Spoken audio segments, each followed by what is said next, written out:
সকালবেলা আপনি এগুলোকে একটু হালকা সিদ্ধ করতে হবে। সিদ্ধ করার পরে জাস্ট হচ্ছে একটু কচলিয়ে নেবেন, ঠিক আছে? জাস্ট হচ্ছে হাত দিয়ে কচলিয়ে নেবেন। আর এই দানাগুলো শিকাকাই রিঠার দানাগুলো কিন্তু বের করে ফেলবেন। আগেই বের করে ফেললে ভালো।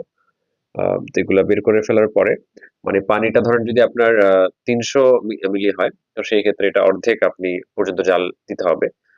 তো সেক্ষেত্রে আপনার যখন ১৫০ মিলিতে চলে আসবে পানিটা, অর্ধেক হয়ে যাবে। মানে দেখা যায় বয়েল করার পর, তখন সেটা আপনি ইয়ে করবেন।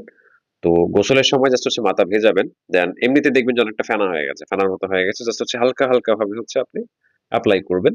তো এটা প্রত্যেকদিন ব্যবহার করার দরকার নাই। মানে ১ দিন পর, পর বা হচ্ছে আপনি ২ দিন পর, পর ব্যবহার করতে পারেন। সপ্তাহে ২ বার ব্যবহার করলে হয়ে যায়। তো এটা কিন্তু খুব চমৎকার একটা মানে দেখা যায় ন্যাচারাল শ্যাম্পু। এটা যারা জানেন না তারা এই ভিডিওর মাধ্যমে আশা করি জেনে যাবেন। আর আমি এটা খুব শীঘ্রই কিভাবে তৈরি করা লাগে বা আমরা কিভাবে তৈরি করে হচ্ছে আমাদের পেশেন্টদের ম্যানেজ করে থাকি। আ যেহেতু কোনো প্রিজারভেটিভ এড করা নাই, আপনি যদি খুব বেশি পরিমাণে তৈরি করতে চান, তো সেই ক্ষেত্রে আপনি ফ্রিজে রাখতে পারেন। ৮ থেকে ১০ দিন হয়তো ভালো থাকতে পারে। আ তারপরে আমি বলব যে আসলে মানে নগদ ভালো আরকি। মানে যেদিন আপনি ব্যবহার করতে চান তার আগের দিন রাত্রে হচ্ছে ভিজিয়ে রেখে দেন এই প্রসেসটা আপনি ফলো করবেন। তো এতে করে কিন্তু অনেকের এই যে যেটা হচ্ছে আপনার যে একটা ফাঙ্গাসের কথা বললাম, মেলাসেডিয়া সেটার এগেইনস্ট এও কিন্তু এটা কাজ করে।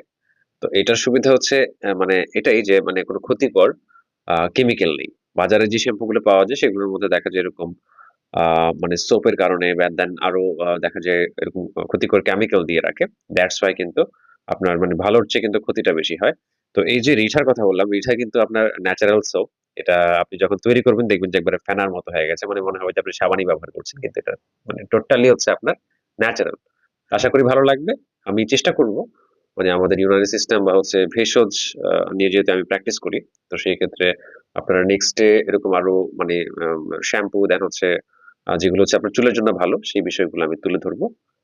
তো আজকে এই ভিডিওটা এখানে শেষ করছি। সকলে ভালো থাকবেন। আল্লাহ হাফেজ।